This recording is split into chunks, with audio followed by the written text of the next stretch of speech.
Hello friends, welcome back to my N creative channel.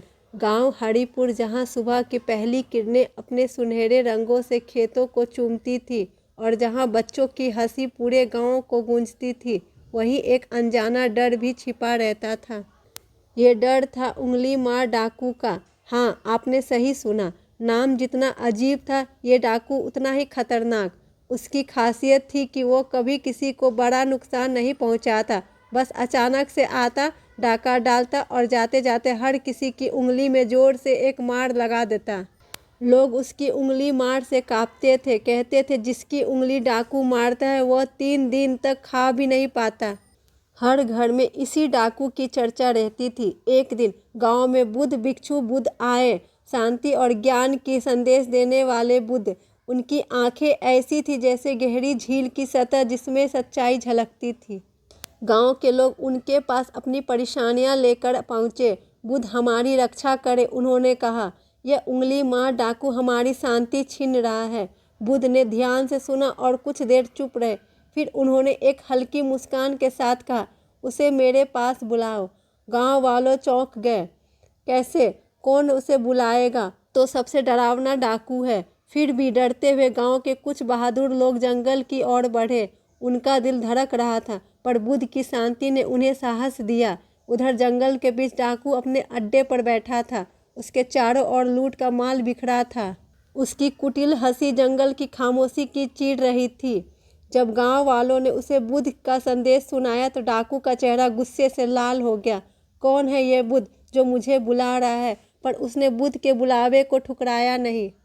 डाकू जानता था कि गांव का हर व्यक्ति बुद्ध का सम्मान करता है। वो अपने घोड़े पर सवार हुआ और गांव की ओर चल पड़ा।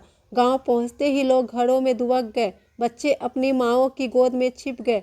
डाकू ने बुद्ध को देखा, बुद्ध ने उसे देखा। उनकी आंखों में भय नहीं था, सिर्फ करुणा थी। डाकू ने अपने खंजर को हवा में लहराया। तो तुम हो बुद्ध, क्या तुम मुझसे नहीं डरते?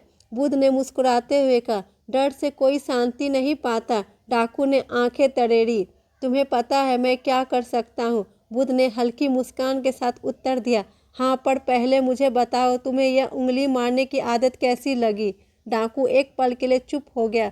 उसकी आंखों में एक डर झलक गया। ये आदत नहीं, एक सजा है, उसने कहा। उसकी आवाज़ अचानक भारी हो गई। जब मैं बच्चा था मेरे बाप मुझे हर गलती पर उंगली मार से दंड देता था। उसकी मार ने मुझे सिखाया कि दुनिया को दर्द देना ही मेरी ताकत है। अब मैं सबको वही दर्द देता हूँ जो मैंने झेला है।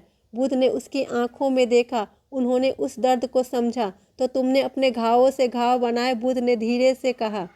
डाकू की आंखों में गुस्से की जगह एक नमी आ गई। तो क्या करूं? मुझे यही आता है, उसने हताशा से कहा। बुद्ध ने उस पर कोई उपदेश नहीं दिया। वह उठे और पास के एक छोटे से पौधे के पास चले गए। उन्होंने कहा, देखो इस पौधे को, अगर इसे हर दिन तोड़ा जाए ये बढ़ पाएगा? डाकू ने सिर हिलाया। नहीं, पर अगर इसे प्यार से सींचा जाए, डाकू ने धीरे से कहा, तो ये बड़ा हो जाएगा। बुद्ध ने कहा, हमारे दिल भी ऐसे ही होते हैं। डाकू ने पहली बार सोचा, क्या उसका दिल भी प्यार का प्यासा है? उसने खंजर नीचे कर दिया। उसकी आंखों से आंसू बहने लगे। मैंने बहुत गलतियां की है, उसने कहा। बुद्ध ने उसे गले लगा लिया। गांव वाले धीरे धीरे बाहर आ गए। उनके चेहरे पर आश्चर्य था। उंगली मार डाकू अब एक टूटा हुआ इंसान बन चुका था। बुद्ध ने उसे शांति और करुणा का रास्ता दिखाया। डाकू ने वादा किया कि अब वह उंगली नहीं मारेगा, बल्कि उन हाथों से मदद करेगा। गांव की हवा में डर की जगह एक नया विश्वास गूंजने लगा और हर कोई जान गया कि घाव देने से नहीं, घाव भरने से सच्ची ताकत मिलती है। इस तरह उंगली मार डाकू की कहानी एक सबक बनकर हर दिल में बस गई। शांति और प्रेम से बड़ा कोई हथियार नहीं। कहानी यही खत्म नहीं होती। ये हर बार हमें सिखाती है कि करुणा से बड़ा परिवर्तन हो सकता है। Thank you friends. अगर आपको मेरी स्टोरी अच्छी लगे तो प्लीज़ लाइक शेयर सब्सक्राइब करना ना भूलें। बाय।